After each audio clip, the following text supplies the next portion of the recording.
Hey everybody, welcome back to Listography. I am Ryan, and it is time to do my staff picks of the week. First off, I'm going to talk about Petals for Armor by Hayley Williams. If you're not familiar with her, she is the lead singer of a band called Paramore. I'm not crazy into them. Who am I kidding? I'm not really into them at all. I don't dislike them, but they're not really on my radar. This is her debut solo effort. I like it a good bit. Sonically, it's kind of that modern R&B tech kind of album. There's some power pop and synth elements behind it, but it is a bass and beat forward album. You know, it's electronic in its sonic nature, but it's definitely got a lot of really good kind of old school rock vibes to it. My only real big criticism of it is she sings too hard, even though at times it is juxtaposed really nice against the themes and the nature of the album. The album is really expressive. You know, she's really bitter but owning it. She wants to kind of, she doesn't want to pull any punches, but she's aware that she kind of has to, and that's kind of like the wink wink of the album. Really, you can feel a lot of the conflict in her head.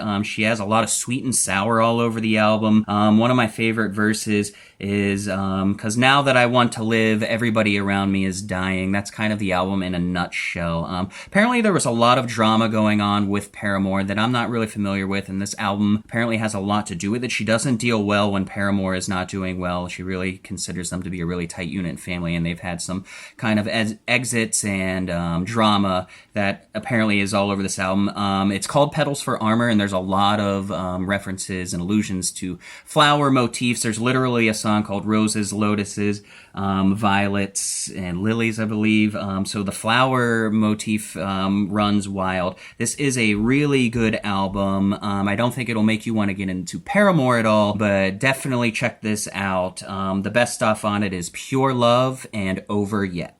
My other recommendation of the week is going to be by an artist from Canada called Lennon Stella. She's a 20-year-old, and this is her first record. It sounds a lot like kind of a basic new indie pop album. There's a lot of tech behind it, a lot of modern engineering, a lot of morphing done on her voice. She's doing nothing entirely original here.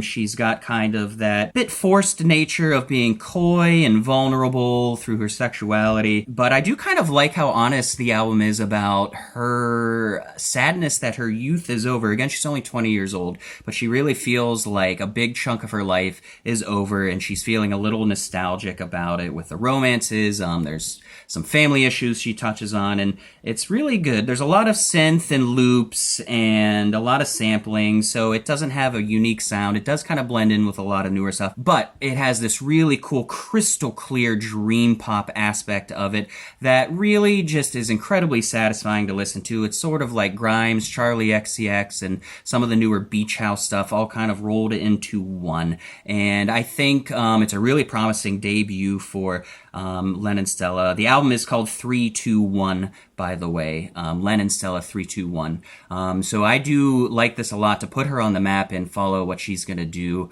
from here on out. My favorite songs are Much Too Much and Pretty Boy. Really good indie pop songs. They could be top 40 hits. Check those two songs out. I think you will really like them. So I've got Petals for Armor by Hayley Williams and Lennon Stella's 321. Those are my two picks of the week for my staff picks. Please stay tuned to Listography. Don't forget to like, comment, and hit the bell for notifications. I'm Ryan, and I will see you next time on Listography.